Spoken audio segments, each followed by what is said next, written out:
Excuse me, I'd like to check in, please. The man behind the front desk looked her up and down, slowly. Then he laughed, right in her face. Check in? Craig Dunmore's voice dripped with disgust. You smell like you slept on a bus. Get away from my counter. You're making the guests uncomfortable. He leaned in, eyes cold. You people belong in the gutter, not in my lobby. Get your filthy black ass out of here before I call the cops and have you dragged out like the trash you are. A woman nearby snorted into her champagne glass. A teenager aimed his phone, grinning, already live streaming. The entire lobby watched. Nobody spoke up. Just silence and smirks. And she stood there, alone against all of them. But not one soul in that lobby could have imagined what was coming. Because in just a few minutes, every single person who laughed would be begging for forgiveness. To understand what happened that day at the Belmont Grand, you need to know who Brenda Williams really is. That morning started like any other Tuesday, 6 a.m. The sun hadn't fully risen over Alexandria, Virginia. The neighborhood was quiet. Old oak trees lining the streets, dew sitting on manicured lawns, the kind of silence that only money can buy. Inside a red brick colonial home at the end of a cul-de-sac, Brenda Williams sat at her desk in a second-floor office. The room smelled like fresh coffee and old leather. Behind her, floor-to-ceiling bookshelves held everything from Harvard Business Review volumes to first-edition James Baldwin novels. 2 degrees hung on the wall, one from Howard University, one from Wharton. Next to them, a framed photograph showed Brenda shaking hands with a former Secretary of Commerce at a White House reception. This woman was not who Craig Dunmore thought she was, not even close. Brenda was the founder and CEO of Prestige Capital Holdings, a private equity firm specializing in luxury hospitality acquisitions. Over the past decade, she had quietly built an empire, 14 boutique hotels across the East Coast, 3 luxury resorts, a portfolio worth north of $400 million.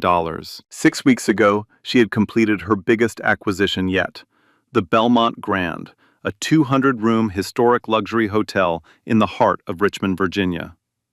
The deal closed privately. No press release, no announcement. The staff had no idea the ownership had changed hands. And that was exactly how Brenda wanted it. See, Brenda had a rule, a non-negotiable one. Before she ever introduced herself to the staff of a newly acquired property, she would visit as a regular guest. No entourage, no designer labels, no name dropping. She wanted to walk in the way any ordinary person would walk in and see how the hotel really operated when nobody was performing for the boss. She called it her truth test. So that morning, she packed a modest rolling suitcase. She put on a pair of comfortable jeans, a plain gray sweater, and flat shoes. No jewelry except her wedding band. No makeup. She tied her hair back simply. She looked like a woman traveling alone on a budget. That was the point. Her husband Derek leaned against the bedroom door frame as she zipped her bag. He was a tall, broad-shouldered man with kind eyes. A successful architect who had designed half the modern office buildings in Northern Virginia. "You sure you don't want me to come?" he asked. Brenda shook her head. "If I show up with you, they'll treat me differently. I need to see the real thing." Derek crossed his arms and smiled. "And if they treat you badly?" She looked at him over her shoulder. "Then I'll know exactly who needs to go." He kissed her forehead. "Give 'em hell, baby." She didn't smile. She just picked up her bag and walked out the door. The drive from Alexandria to Richmond took about 2 hours. Brenda listened to a jazz playlist the whole way. Miles Davis, Coltrane, the kind of music that keeps your mind sharp and your blood cool. She would need both. By 11 a.m., she pulled into the circular driveway of the Belmont Grand. And the moment she stepped out of her modest sedan, she could already feel it. The Belmont Grand was a century-old landmark. Tall white columns framed the entrance, like a southern plantation reimagined as a palace. Through the glass doors, the lobby glowed. polished marble floors reflecting crystal chandeliers, oil paintings in gilded frames, the faint sound of a grand piano drifting from the lounge. The air smelled like fresh lilies and old money. It was beautiful. It was elegant. And it was hers. A young black man in a bellhop uniform noticed her approaching. His name tag read Terrence. He stepped forward with a genuine smile, reaching for his suitcase. "Welcome to the Belmont Grand, ma'am. Can I help you with your—" "Leave it." The voice came from behind the front desk, sharp, dismissive, like a whip crack across the quiet lobby. Craig Dunmore stood there, arms folded, watching Brenda the way a bouncer watches someone try to sneak past the velvet rope. Terrence froze. His hand dropped. His eyes went to the floor. He stepped back without a word, like he'd been trained to disappear. And just like that, Brenda knew. She didn't need an inspection report. She didn't need a staff review. In that one moment, the way Craig spoke, the way Terrence flinched, she knew exactly what kind of place this was. But she didn't say a word, not yet. She walked toward the front desk, head high, step steady. And the truth test had already begun. Brenda reached the front desk and set her hands on the cool marble counter. The stone was polished so clean she could see her own reflection in it. Behind the desk, a woman in her late 30s with blonde hair pinned tight looked up from a computer screen. Her name tag read Heather Nolan, front desk manager. Heather's smile appeared and disappeared in the same breath. It was the kind of smile you give someone you've already decided doesn't belong. "Can I help you?" she asked. But her tone said something else entirely. Her tone said, "What are you doing here?" "Yes," Brenda said calmly. "I have a reservation under Brenda Williams. I'd like to check in." Heather's fingers moved across the keyboard, slowly, too slowly. She squinted at the screen like she was reading a foreign language. "Williams, you said?" "Yes, Williams. Heather tilted her head. "I'm not finding anything under that name." "I confirmed the booking yesterday," Brenda said. Her voice was even, patient, like she'd had this conversation before. Not at this hotel, but in 100 other places where her presence was treated as a mistake. Heather typed again. Then she sighed. "Could you spell your first name for me?" "Brenda, Brenda. "And you're sure it was this hotel?" Brenda didn't blink. "I'm sure." From behind, Craig Dunmore appeared like a shadow. He had been watching the entire time, leaning against the concierge wall with his arms crossed, studying Brenda the way a hawk studies something small on the ground. Now he stepped forward, positioning himself right beside Heather, his presence turning the front desk into a wall. "Is there a problem here?" he asked. But he wasn't asking Brenda. He was asking Heather, as if Brenda wasn't a person, just a problem to be managed. "She says she has a reservation," Heather replied. "I can't seem to locate it." Craig looked at Brenda. His eyes traveled from her shoes, to her jeans, to her gray sweater. He lingered on her hair, on her skin. He didn't even try to hide it. "What's the purpose of your visit?" he asked. Brenda met his gaze. "I'm a guest. I'd like to check in." "Right." Craig let the word hang in the air. "Do you have a credit card on file?" "Of course." Brenda pulled a card from her wallet and placed it on the counter. Craig picked it up. He held it between two fingers, like it was something he'd found on the floor of a gas station bathroom. He turned it over. He held it up to the light. He actually held a credit card up to the light, in the middle of a hotel lobby, like he was checking for a counterfeit bill. Then he set it down and slid it back toward her. "I'm going to need a second form of identification," he said. "You have my driver's license and my credit card," Brenda replied. "That's standard." Not here it isn't, Craig's voice hardened. We have a new security policy. Guests without prior booking history are required to provide a $2,000 cash deposit at check-in. $2,000. Cash. Brenda let those words settle in the air between them. She glanced to her right. A white couple in their 50s had just approached the other end of the front desk. A second clerk greeted them warmly. Big smile, direct eye contact, a cheerful, "Welcome back, Mr. and Mrs. Calloway." Within 30 seconds, they had room keys in hand. No second ID, no cash deposit, no interrogation. Brenda turned back to Craig. "Does that policy apply to everyone?" she asked quietly. Craig didn't flinch. "It applies when I say it applies." The lobby was watching now. Not loudly, not obviously, but Brenda could feel it. The sidelong glances, the conversations pausing mid-sentence, the slight turn of heads. A woman on a lobby sofa lowered her magazine just enough to peer over the top. A businessman near the elevator pretended to check his phone while his eyes stayed locked on the front desk. And over by the luggage cart, Terrence stood frozen. His hands gripped the brass handle so tight his knuckles had gone pale. His jaw was clenched. His eyes moved between Craig and Brenda like he was watching something he had seen too many times before and hated every single time. Brenda took a slow breath. The air smelled like lilies and furniture polish and something else she couldn't name. Contempt, maybe. "I'd like to speak with a manager," she said. Craig spread his arms wide, palms up, like a king presenting his throne room. The gesture was theatrical, mocking. "You're looking at him, sweetheart." Sweetheart. He said it the way you'd say cockroach, smooth on the surface, venom underneath. Brenda didn't react, not visibly, but something shifted behind her eyes.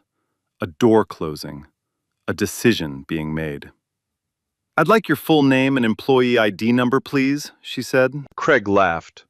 Not a chuckle. A full, open-mouthed laugh. He looked at Heather. Heather looked back. They shared the laugh like an inside joke at someone else's expense. "My name is Craig Dunmore, General Manager. 8 years at this property." He tapped his name tag with 2 fingers. "And you don't need my employee ID. What you need is to find a hotel more suited to your situation." He let the pause do the work. The word situation carried everything he wouldn't say out loud, but everyone heard it. Brenda reached into her jacket pocket, slowly, deliberately. She pulled out her phone and opened the voice recorder. She tapped the red button. A small red dot pulsed on the screen. She set the phone on the counter, screen facing up.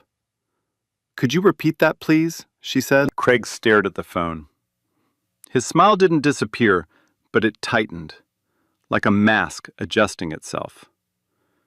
"Ma'am, I'm going to ask you one more time to vacate the premises," he said. His voice was different now, louder, more official, the voice of a man who wanted witnesses to hear his version. "You do not have a valid reservation. You have refused to comply with our security protocol.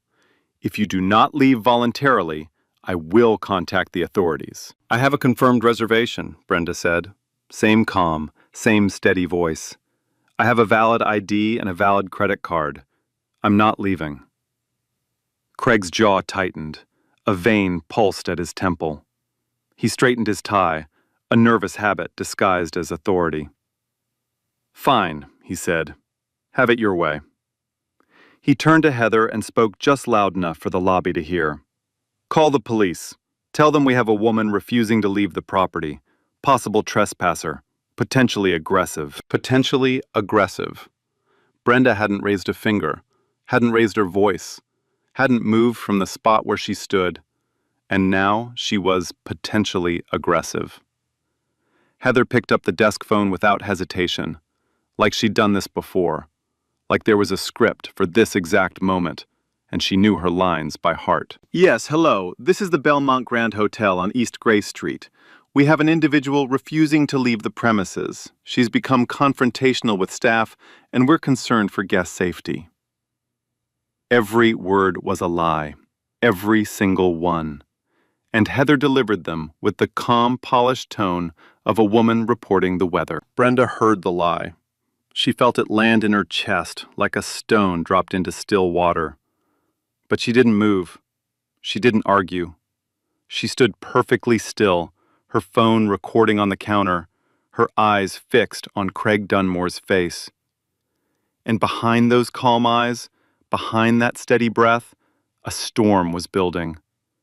Not the kind that breaks things, the kind that cleans house. Terrence, still gripping the luggage cart near the elevator, lowered his head. His lips moved. No sound came out. But if you read them carefully, you could see what he was saying. Not again. It took the police exactly 7 minutes to arrive. 7 minutes that felt like 7 hours. During those 7 minutes, Brenda didn't move. She stood at the front desk with her hands flat on the marble counter, her phone still recording, her breathing steady. She looked like a woman waiting for a bus. But the lobby around her had transformed into something else entirely. Craig paced behind the front desk like a general preparing for battle. He straightened papers that didn't need straightening. He adjusted his cufflinks. He picked up the desk phone, put it down, picked it up again. Every movement was designed to project control. But underneath, there was something else. Excitement. The man was enjoying this. He whispered something to Heather that made her nod quickly and pick up a second phone, an internal line this time. Within minutes, 2 hotel security guards appeared from a side corridor. Both were large men in dark suits with earpieces. They positioned themselves near the front entrance, feet shoulder-width apart, arms crossed over their broad chests. They didn't speak to Brenda. They didn't even look at her. They just stood there, a wall of muscle between her and the exit. Not to keep her in, to let her know she was surrounded. Craig wasn't done. He walked out from behind the desk and approached a group of guests sitting in the lounge area. He leaned down, speaking in a low, apologetic tone, the concerned manager assuring his valued clientele. "I'm terribly sorry for the disturbance, folks. We're handling the situation. The police are on their way. Please don't worry. Your safety is our top priority." Your safety. As if Brenda were a bomb. As if she were a threat that needed to be contained. The guests nodded. A few glanced toward Brenda with narrowed eyes. A woman in a cream-colored dress pulled her designer handbag closer to her body. A man in a navy blazer pulled out his phone and started recording.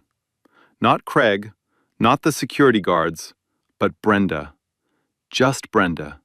Standing still, doing nothing. Another woman on the lobby sofa leaned toward her husband and whispered, "See, I told you, they always cause a scene." She didn't whisper quietly enough. The words traveled across the marble floor and landed at Brenda's feet like something thrown. Brenda heard it. She absorbed it the way the ocean absorbs a stone, silently, completely, without a ripple on the surface. But her fingers pressed a little harder into the marble, just slightly, just enough for her own body to know what her face would never show. Then the sirens came. Not loud at first, just a faint wail in the distance, threading through the hum of downtown Richmond traffic. Then louder, then closer, until red and blue lights splashed across the lobby's floor-to-ceiling windows, painting the marble floor in alternating streaks of color. The chandelier crystals caught the flashes and scattered them across the ceiling like broken stars. 2 squad cars pulled up to the hotel entrance. Doors opened. Boots hit pavement. The lobby's revolving door spun, and with it came the smell of exhaust and the crackle of police radios. Officer Ray Garrett walked in first. He was a big man, 6'2", broad chest, buzz cut, mirrored sunglasses pushed up on his forehead. His hand rested on his belt, fingers inches from his holster. You couldn't tell if it was habit or intention. His boots squeaked against the marble as he scanned the room with the slow, sweeping look of a man deciding who was guilty before anyone spoke. Behind him, Officer Diane Soto followed. She was smaller, calmer, her dark eyes taking in the room with a measured look, the kind of look that gathers facts before forming opinions. She carried a notepad and a pen. Garrett carried authority. Craig intercepted them before they reached the desk. He moved fast, too fast, like a man who'd been rehearsing this moment in his head for the past 7 minutes. "Officers, thank you for coming so quickly," he said, adjusting his tie. His voice shifted into something smooth, concerned, professional. The voice of a man who manages 5-star hotels and handles situations with discretion. "We have an individual who entered the property without a valid reservation. She's been verbally confrontational with my staff. She refused to provide adequate identification and declined to leave when asked repeatedly. Honestly, I'm concerned she may have presented a fraudulent credit card." Fraudulent. He said that word clearly, loudly, making sure the officers heard it, making sure the lobby heard it, planting a seed that he knew would grow exactly the way he wanted. Heather stepped forward, right on cue, like a rehearsed witness taking the stand. She was raising her voice at Mr. Dunmore, she said, clutching a clipboard against her chest like a shield. She became aggressive when we asked her to follow standard security procedures. We felt unsafe. Unsafe. Aggressive. Fraudulent. 3 words. 3 lies. Delivered with the calm, practiced precision of people who knew exactly what those words meant when applied to a black woman standing alone in a white space. Garrett turned toward Brenda. He walked slowly, deliberately. Each boot step echoed on the marble like a countdown. The distance between them shrank. 20 feet, 15, 10. And with each step, the air in the lobby grew thinner. "Ma'am," he said, "step away from the counter, please." "I haven't done anything wrong," Brenda replied. Her voice was steady, controlled. "I have a confirmed reservation. I've presented valid identification and a valid credit card. I've been standing here calmly the entire time." "Ma'am, I need you to step away from the counter." Louder this time, not a request anymore, a command wrapped in politeness like a fist inside a glove. Brenda lifted her hands from the marble and held them open at her sides, palms out, fingers spread. The universal gesture of someone who is not a threat and wants you to know it. "I'm cooperating," she said, "but I'd like to know why I'm being treated like a criminal for trying to check into a hotel." Garrett didn't answer the question. Instead, his eyes dropped to her suitcase, the modest black rolling bag sitting on the floor beside her. "Is that your bag?" "Yes, I'm going to need to take a look inside." "No," Brenda said, calm, clear, final. "I do not consent to a search. I've committed no crime." The word "no" hit Garrett like a slap across the face. His jaw tightened. His hand shifted on his belt, closer to the holster this time, and everyone in the lobby saw it. Behind him, Soto stepped forward slightly, her pen hovering over her notepad, her brow creased. "Ray," Soto said quietly, "maybe we should just verify the reservation with the front desk and de-escalate." "I've got this, Diane." Garrett didn't turn around, didn't take his eyes off Brenda. His voice was flat, hard, the voice of a man who had already made up his mind. Soto pressed her lips together, exhaled through her nose, and stepped back. But she kept writing. Craig seized the moment. He moved closer to Garrett, leaning in, lowering his voice into a concerned whisper, but not low enough, never low enough. "Officer, between you and me, we see this from time to time. People come in off the street, try to scam a free room, cause a big disturbance, then play the victim when we push back. I've been in this business 8 years. I know the type. The type. 2 words that carried the weight of centuries. Craig didn't say what type. He didn't have to. The word hung in the air like smoke. Invisible, toxic, and impossible to ignore. Garrett nodded slowly. Whatever Soto had suggested was gone now, erased. Craig's words had landed exactly where they were meant to land. "Ma'am, I'm going to need you to put your hands where I can see them," Garrett said. "My hands are visible," Brenda replied.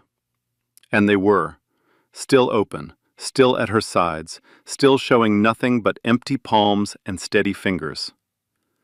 "Turn around, please." "Am I being detained?" "Turn around." The lobby had gone completely silent. The piano music from the lounge had stopped. The pianist had turned on his bench to watch, his hands frozen above the keys. The man in the navy blazer held his phone higher, still filming. The woman on the sofa gripped her husband's arm with white knuckles. A child near the elevator tugged his mother's sleeve and whispered, "Mommy, what's happening?" She shushed him without answering. And Terrence. Terrence stood near the luggage cart, his back pressed flat against the wall, his eyes wide, his chest barely moving. Like if he breathed too loudly, he'd be next. His fingers trembled at his sides. His lips were pressed together so tight they'd gone pale. Brenda turned around, slowly, with the kind of dignity that cannot be handcuffed, cannot be arrested, cannot be taken away no matter what happens next. She placed her hands on the marble counter. The stone was cold under her palms. Garrett stepped behind her. Close. Too close. She could smell his aftershave. Sharp, chemical, cheap. She could hear his breathing. She could hear the leather of his belt creak as he reached back. He unclipped his handcuffs. The metal clinked. A small, precise sound that rang through the silent lobby like a gunshot. Every head turned. Every phone raised. Every breath held. "I want my attorney present," Brenda said. Her voice didn't waver. Not even slightly. Not even a fraction. "I am not resisting. I have committed no crime. And I want my attorney." Craig watched from behind the desk, arms folded, chin lifted, that faint smile still playing at the corner of his mouth. The smile of a man who believed, truly, deeply believed, that he had won. That the system worked exactly the way it was supposed to. That people like him always came out on top. Heather stood beside him, clipboard pressed to her chest, face carefully blank. The face of someone who had chosen her side long ago and never once looked back. And outside, through the glass doors, beyond the flashing police lights, another car pulled into the circular driveway. A black sedan. Polished. Silent. The kind of car that doesn't honk, doesn't rush, doesn't announce itself, because it doesn't need to. The driver's door opened. A pair of heels clicked against the pavement, sharp, measured, deliberate, like a clock counting down. But nobody inside noticed. Not Craig, not Heather, not Garrett. Not a single person in that lobby had any idea that the next 60 seconds were about to turn their entire world upside down. The lobby doors swung open.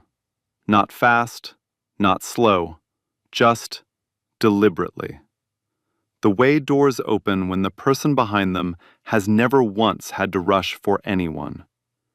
Every head turned. Vanessa Cole stepped into the Belmont Grand like she owned the courtroom, and the building came with it. Tall, mid-40s, charcoal-tailored suit that fit like armor. Her heels struck the marble in a rhythm that silenced everything else. Click, click, click. She carried a leather briefcase in one hand. In the other, nothing. She didn't need anything else. Her eyes swept the room in 2 seconds.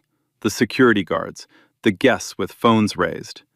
Terrence pressed against the wall, Heather clutching her clipboard, Craig behind the desk with his arms folded, and Brenda, hands on the counter. An officer behind her with handcuffs unclipped. Vanessa didn't slow down. She walked straight toward Garrett with the kind of stride that makes people step aside without being asked. And they did. "Remove your hands from my client, now." Her voice wasn't loud. It didn't need to be. It filled the lobby the way thunder fills a valley, not because it's screaming, but because there's nowhere to hide from it. Garrett froze. His hand hovered near Brenda's wrist, handcuffs dangling from one finger. "And you are?" "Vanessa Cole, senior partner, Cole and Associates. I am Ms. Williams' attorney. If those handcuffs touch her skin, you will be hearing from me, your precinct commander, and the United States Department of Justice, in that order." She placed a business card on the counter beside Brenda's phone, which was still recording. Garrett looked at the card, looked at Vanessa, looked at Brenda. Then he stepped back. The handcuffs disappeared onto his belt with a quiet click. Vanessa turned to Craig. Until this moment, Craig Dunmore had been standing behind the front desk, with the posture of a man in complete control. Arms folded, jaw set, the faintest smirk still on his lips. He looked like a man watching the final act of a play he had written himself. "Mr. Dunmore," Vanessa said. She set her briefcase on the counter. The brass clasps snapped open, two sharp sounds that cracked through the silence like a judge's gavel. "Do you know who you just called the police on?" Craig's smirk held. "Barely. I know exactly who I called the police on. A woman who refused to leave my hotel." "Your hotel," Vanessa repeated the words slowly, letting them hang, letting them rot. She pulled out a folder and spread documents across the counter one by one, the way a dealer lays down a winning hand. Each page landed with a soft slap against the marble. "This is a certificate of acquisition dated 6 weeks ago. The Belmont Grand Hotel, purchased by Prestige Capital Holdings." She tapped the second page. "Notarized ownership transfer filed with the Commonwealth of Virginia." She tapped the third. "A letter from the Board of Directors confirming that the sole owner and CEO of Prestige Capital Holdings is..." She paused, looked at Craig, looked at Heather, looked at Garrett. Then she turned to the lobby. Every guest, every phone, every pair of wide eyes. "Brenda Williams, the woman you just tried to have arrested." The words landed like a bomb, with no sound. "My client is not a trespasser. She is not a scammer. She is not aggressive, fraudulent, or any other lie you fed these officers. She is your employer. She owns this building, this lobby, and every square inch of marble you're standing on." The lobby went still. Not quiet, still. The kind of silence that follows a detonation, after the blast, but before the debris hits the ground. Craig's face drained. All at once, like someone pulled a plug, and every drop of blood, confidence, and arrogance emptied out through his feet. His arms unfolded. His hands dropped to his sides. His mouth opened.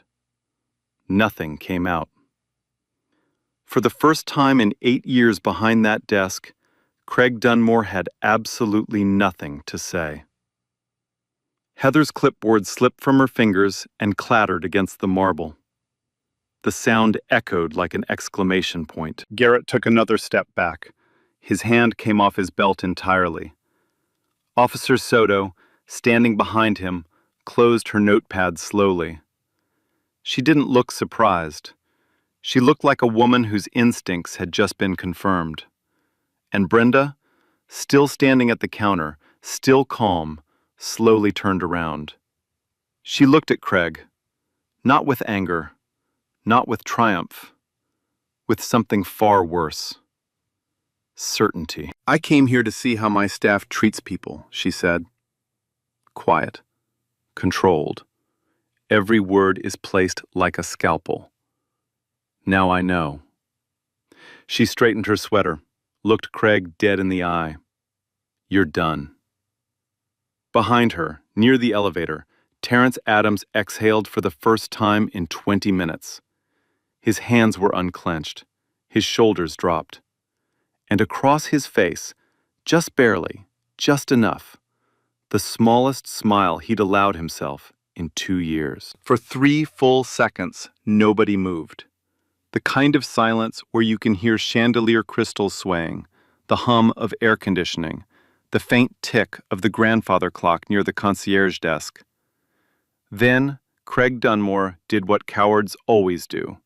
He started talking. Ms. Williams, Brenda, this is all a huge misunderstanding. His voice cracked in the first syllable. The authority, the smugness, the 8 years of unchecked power. Gone. I was just following protocol. I had no idea. If you had known, you would have treated me like a human being? Brenda tilted her head. That's the problem, Mr. Dunmore. You should have treated me like a human being, regardless. Vanessa didn't let him respond. Mr. Dunmore, effective immediately, your employment at the Belmont Grand is terminated. You will be escorted off the premises. You will not return to this property. You will not contact any staff member. Craig's eyes darted around the lobby, searching for an ally, a sympathetic face. He found nothing. The same guests who had smirked at Brenda minutes ago were now staring at their shoes. He turned to the security guards, the same men he had summoned to intimidate Brenda. One of them stepped forward and extended a hand toward the door. Sir, this way, please. Craig unclipped his name tag with shaking fingers, set it on the counter. Then he walked toward the door, flanked by 2 guards, his shoes clicking against the marble he had ruled for 8 years. He didn't look back. Heather was next. She'd been frozen since her clipboard hit the floor. Mr. Dunmore told me to— Ms. Nolan, Vanessa said, you personally called the police and reported my client was confrontational and aggressive. Her recording confirms she never raised her voice. You fabricated a police report. You are suspended immediately, pending investigation. Heather grabbed her purse with trembling hands and disappeared through the staff corridor. The door clicked shut behind her. Quiet. Final. Brenda turned to Officer Garrett. He had retreated several steps from the counter. The broad chest had deflated. The authoritative stance was gone. He looked like a man trying to become invisible in a room full of mirrors. Officer Garrett, Brenda said, you arrived at this hotel, heard one side of the story, and almost arrested an innocent woman without verifying a single fact. You ignored your partner's suggestion to de-escalate. You demanded to search my belongings without probable cause. She paused. I have the entire interaction recorded. My attorney will file a formal complaint with the Richmond Police Department before the end of business today. Garrett swallowed hard. He glanced at Soto. She didn't return the look, just kept writing in her notepad, pen moving steadily across the page. Ma'am, we're done here, officer, Vanessa said. Her briefcase clasps snapped shut, the sound of a cell door closing. Garrett walked out. Soto followed, but stopped at the door. She turned back to Brenda. I'm sorry this happened to you, ma'am. Brenda looked at her for a long moment, then nodded, once. She didn't say it was okay, because it wasn't. The revolving door spun, the officers were gone, the lobby exhaled. Then a voice came from near the elevator, small, shaking. Ms. Williams? Terrence Adams stood there, hands clasped, eyes red, jaw tight. He looked like a man who had been holding his breath for 2 years. He's done this before, Terrence said, his voice cracked. to guests, to staff, to anyone who looked like us. I kept a list. Every incident, every date, every name, all in my phone.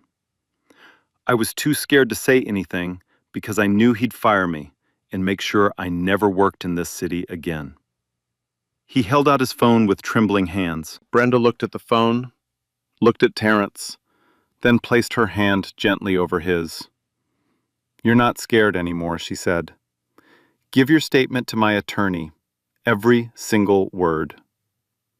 Vanessa took out a fresh legal pad, and Terrence Adams, the quiet bellhop who had flinched at Craig's voice, who had pressed himself against walls, who had whispered, "Not again," when nobody was listening, finally started talking. The story didn't end when Craig Dunmore walked out of that lobby.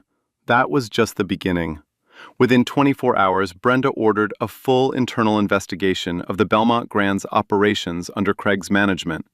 She brought in an independent firm, no connections to the hotel, no loyalty to the old regime.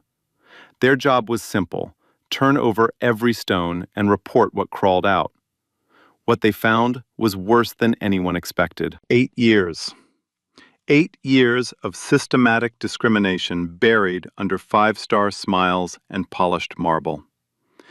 The investigators uncovered a pattern so deep it had become part of the hotel's DNA. Guest complaint records showed that Black and Latino guests were routinely assigned smaller rooms on lower floors, regardless of what they had booked.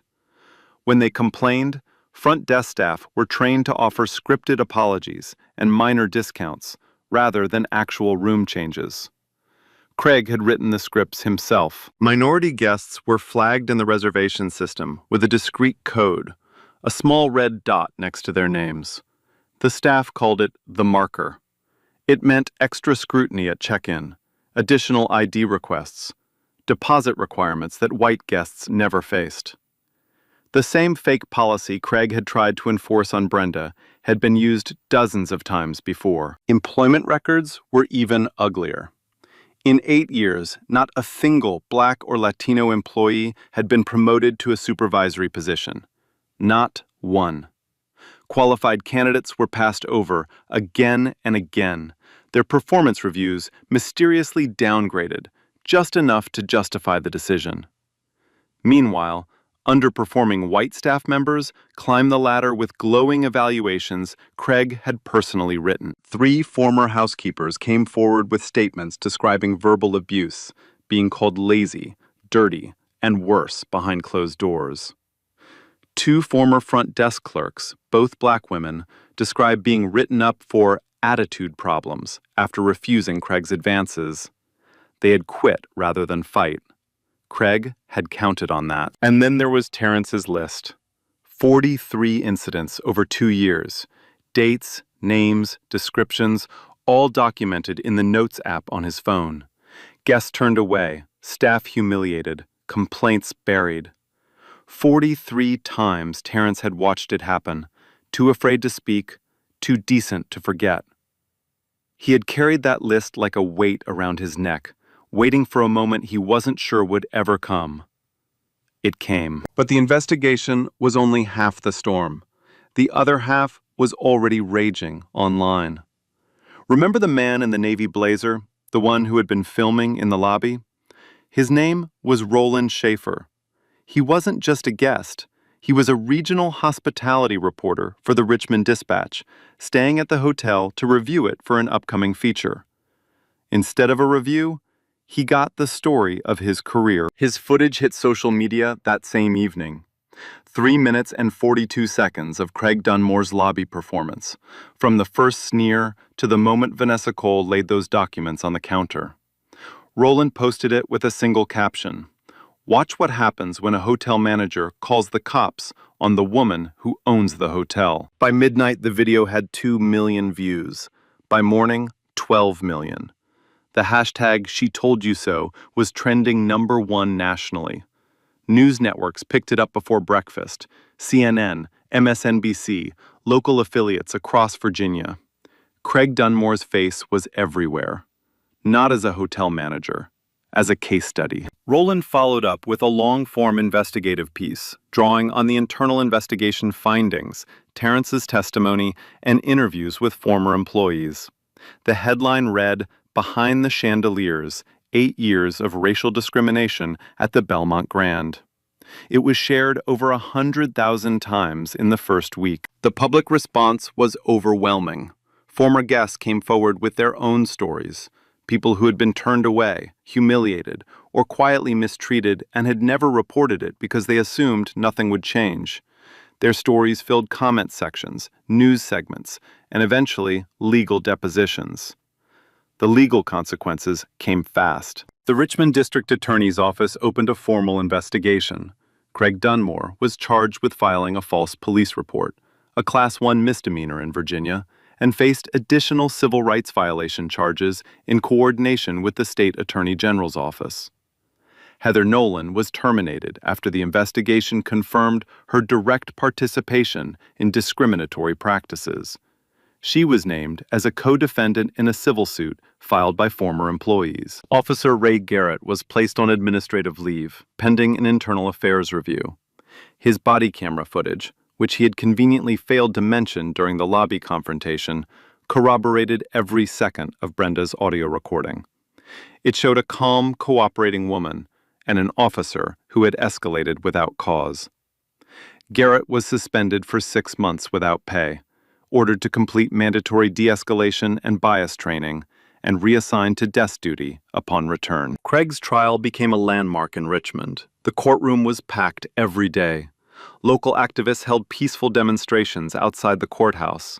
The national media covered the proceedings. The evidence was devastating. Brenda's audio recording, Garrett's body camera footage, cell phone videos from multiple lobby guests, Terrence's 43 incident list, testimony from 12 former employees, internal documents showing the red dot flagging system, Craig's own handwritten scripts for handling minority guest complaints.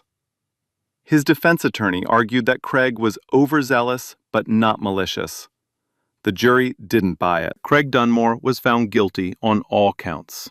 The judge sentenced him to a heavy fine, 2 years of probation, 300 hours of community service with a civil rights organization, and, most significantly, a permanent ban from employment in the hospitality industry in the Commonwealth of Virginia. When the verdict was read, Craig sat motionless in the defendant's chair. No smirk, no authority, no name tag. Just a man in a wrinkled suit staring at the table in front of him, finally understanding what it feels like when the system you trusted turns its back on you. Outside the courthouse, reporters swarmed Vanessa Cole. She gave a single statement. This case was never just about one hotel or one manager. It was about a culture that allows people like Craig Dunmore to thrive unchecked for years, because the people they hurt are the people society has decided not to listen to. Today, the court listened. Brenda wasn't at the courthouse. She was at the Belmont Grand, meeting with her new management team, reviewing the reforms she had already begun implementing. She didn't need to watch Craig fall. She had work to do. 6 months later, the Belmont Grand was unrecognizable. Not the building. The marble still gleamed, the chandeliers still sparkled, the piano still played softly in the lounge. The bones of the hotel were the same, but its soul had changed completely. Brenda dismantled everything Craig Dunmore had built and rebuilt it from the ground up. She implemented mandatory bias training for every employee, from management to housekeeping. Not a 1-hour seminar with a PowerPoint, a comprehensive, ongoing program led by civil rights educators, with quarterly evaluations and real consequences for violations. The red dot flagging system was eliminated on day 1. In its place, Brenda introduced a guest experience protocol that treated every person who walked through those doors with identical dignity, regardless of what they wore, what they drove, or what they looked like.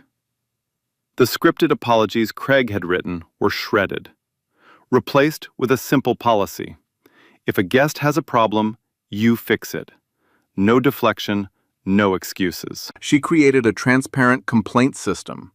Guests could submit feedback directly to an independent review board, bypassing management entirely. Every complaint was logged, tracked, and addressed within 48 hours. No more buried reports. No more convenient amnesia. And then there was Terrence Adams, the quiet bellhop who had pressed himself against walls, who had whispered, "Not again," who had carried 43 incidents in his phone, like a secret he couldn't put down, was promoted to front desk supervisor. His first week in the new role, he greeted every single guest the same way. Eye contact, warm smile, a genuine "Welcome to the Belmont Grand." Every person, every time. No exceptions. Brenda also established the Williams Hospitality Fellowship, a scholarship fund for young people of color pursuing careers in hotel management. The first class of recipients included 12 students from across Virginia. Terrence was among them, enrolled in an evening hospitality management program at Virginia Commonwealth University. The hotel's online reviews transformed. Where there had once been scattered complaints about unwelcoming staff and uncomfortable atmosphere, there were now 5-star ratings praising the warmth and professionalism of the new Belmont Grand. Revenue didn't drop after the scandal. It increased. Occupancy rates climbed 15% in the first quarter after the reforms. Treating all people with respect wasn't just the right thing to do, it was good business. Brenda was profiled in Forbes and Black Enterprise for what journalists called equity-driven hospitality leadership. She gave keynote speeches, she did interviews, but she never stopped doing her anonymous inspections. Every new property she acquired, she showed up, alone, dressed down, no entourage, and watched. Because the truth about any place reveals itself in how it treats the person it thinks doesn't matter. As for Craig Dunmore, he was last spotted leaving the Richmond courthouse after his final probation check-in. A reporter from the Dispatch caught him on the steps and asked for a comment. Craig pulled his jacket over his face and walked to his car without a word. No smirk, no authority, no name tag. Just a man who had finally learned that the power he thought he owned had never really been his. Heather Nolan left Virginia. No forwarding address, no LinkedIn update. She simply disappeared, the way people do when they realize their name has become a cautionary tale. Officer Garrett completed his mandatory training and returned to desk duty. He requested a transfer to a different precinct. Whether he changed or simply relocated his habits, only time would tell. And Brenda? She kept building, kept acquiring, kept reforming, kept walking into lobbies where nobody knew her name and making sure that didn't matter. So here's what I want to ask you. Have you ever been in a room where someone was being disrespected, not for anything they did, but for who they are? And if you have, what did you do? Or what do you wish you had done? Drop it in the comments.